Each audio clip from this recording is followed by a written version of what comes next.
This might be Rammstein's most popular song, but what makes it hit so hard? It's a wordplay, pun intended. If you don't understand any German, this video is for you, because I'm going to explain why this initial wordplay has such an impact. And there's also another wordplay towards the end of the song, which I'm also going to explain. The opening line of the song leads the native listener onto the completely wrong path, and the resolution of the wordplay creates a deeply satisfying aha moment for the first-time listener. If you are looking for a translation of the lyrics, you usually end up with something like this. Du hast mich gefragt, du hast mich gefragt, du hast mich gefragt und ich hab nichts gesagt. In combination with a powerful sound, this is a really strong hook already, and fans all over the world seem to approve. But that's not even close to the power the first two words create for a native listener. Du hast. Key to understanding du hast are these two verbs. Haben, which means to have, and hassen, which means to hate. They don't even sound similar, do they? Haben, hassen. But things look different when you look at the conjugation of those verbs. Fear not, I won't get too grammatical. Not more than you need in order to understand the impact of the first two words. Du hast. Hassen, to hate. It conjugates like ich hasse, du hast, oder sie hasst. And that's what you understand as a native listener if you hear the first words. Du hast. You clearly hear you hate. Du hast. And with the next word, Rammstein closes the trap. Du hast mich. Every native listener understands you hate me. Especially because that would be such a perfect match considering typical Rammstein lyrics. When I heard the opening line, Du hast mich. for the first time, I expected it would go on like, you hate me because I hate you, or you hate me because I'm strong, or because I'm mighty, or because I'm evil, or something like that. But they fooled me. The next word, gefragt, Du hast mich gefragt. reveals that this is not about hating someone. Remember, haben means to have.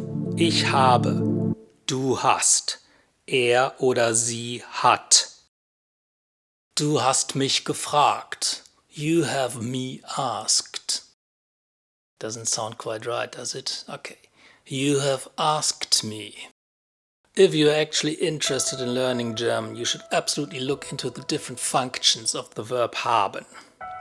It's essential for mastering German, and I did 5 videos about this word alone.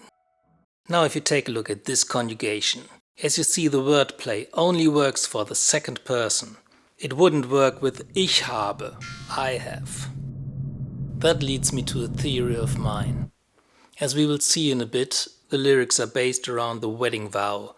So it's all about the question, will you be faithful to me in good times and in bad times? And usually it's the guy to ask the woman if she would marry him. But here it's the other way round. Why is that? Why doesn't he sing, I asked you and you said no? He sings, you asked me and I said no. The reason is purely grammatical. Because if it was the other way around, the way you would expect it, watching a Hollywood movie, the song wouldn't be Du hast, but it would be Ich habe.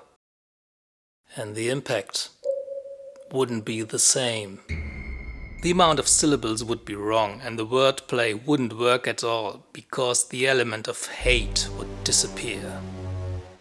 For the next bit, an easy translation would do, but this is only the preparation for another wordplay which I'm going to explain next. But first, let's listen. Du bist der Tod euch scheide, treu sein für alle Tage. Nein! basically the wedding vow, using quite old-fashioned words. Bis der Tod euch scheidet, until death will part you. So, scheiden is an old-fashioned word that means to part, to separate. However, towards the end, there's a variation. Willst du bis zum Tod der Scheide sie lieben auch in schlechten Tagen? Willst du bis zum Tod der Scheide sie lieben auch in schlechten Tagen? Nein! You could write it like this, and it would mean basically the same as it did before, only the word order has changed. But similar to the opening line, every native listener understands something different, namely, Willst du bis zum Tod der Scheide sie lieben auch in schlechten Tagen? this is very Rammstein again, and I'm sure this pun is intended as well. I hope that you found this little analysis helpful. If you're interested in learning some German, easily take a look at this video I did. You'll be amazed how easy it is to understand German if you just know some tiny little bits. See you over there. Auf Wiedersehen.